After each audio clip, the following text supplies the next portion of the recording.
Welcome to Her Stories.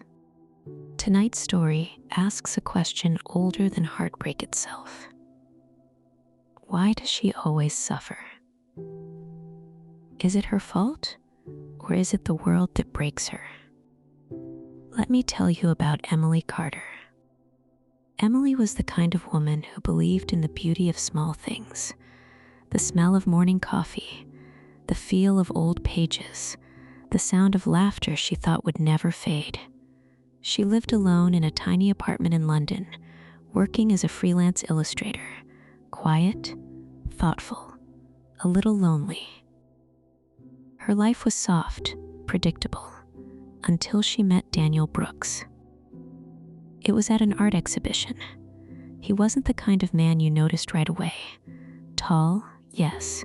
Handsome, yes. But there was something else, something unsettlingly calm in his eyes, the kind of calm that hides storms. He was a writer, or at least that's what he said. They spoke about art, about loneliness, about how some people can be surrounded by crowds and still feel completely unseen. And for the first time, Emily felt like someone understood that silence she carried inside. They started seeing each other, slow walks through the city, late-night conversations, endless coffees that turned into wine. He remembered every small detail about her, how she hated tulips, how she slept with the window open even in winter, how she never wore red because it made her feel too visible. And for months, she thought she had finally found peace. But peace, as Emily would soon learn, can sometimes be the calm before destruction. It started with little things. Daniel would disappear for days, no calls, no texts. When she asked, he would smile and say, "You worry too much." When she talked about her dreams, he would listen but never share his own. And when she looked at him, really looked, she noticed something strange. His eyes never stayed on her for long, as if he was always observing, calculating, not feeling. One evening, she went to his apartment, an old Victorian building at the edge of the city. He hadn't answered her messages for a week. His door was unlocked. Inside, everything was meticulously arranged, too perfect. No clutter, no warmth, no sign of life, except for one thing. A small, framed illustration. It was hers, one she had drawn months ago but never given him. Her heart froze.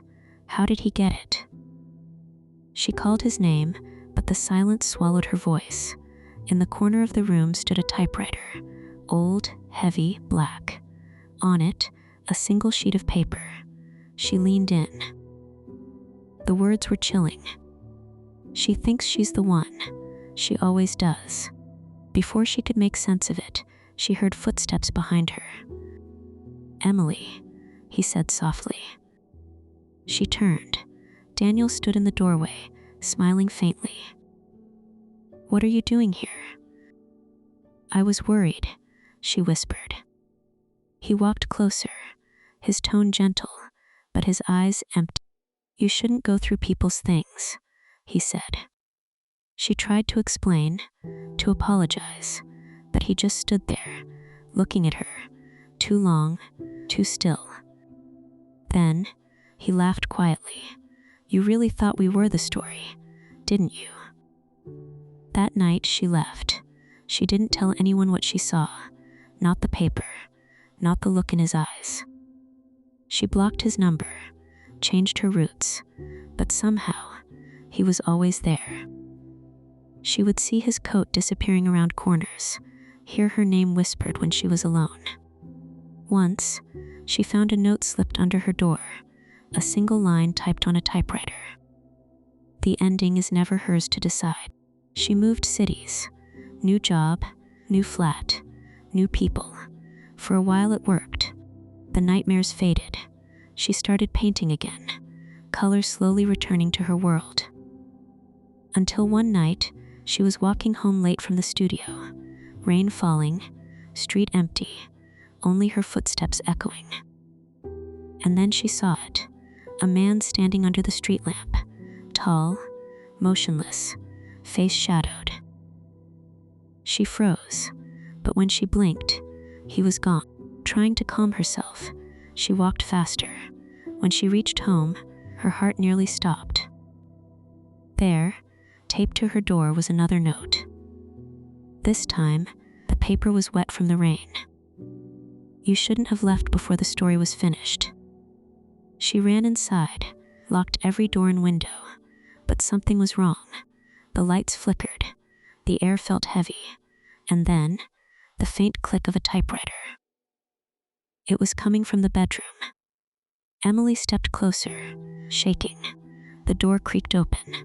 Inside, her drawings were scattered across the floor, every one of them torn, smudged, rewritten with typewritten lines.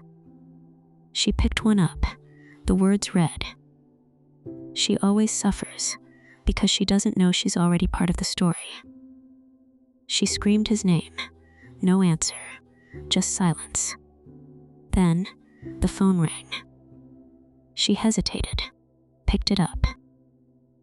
On the other end, the faint sound of typing, then a voice, calm, familiar.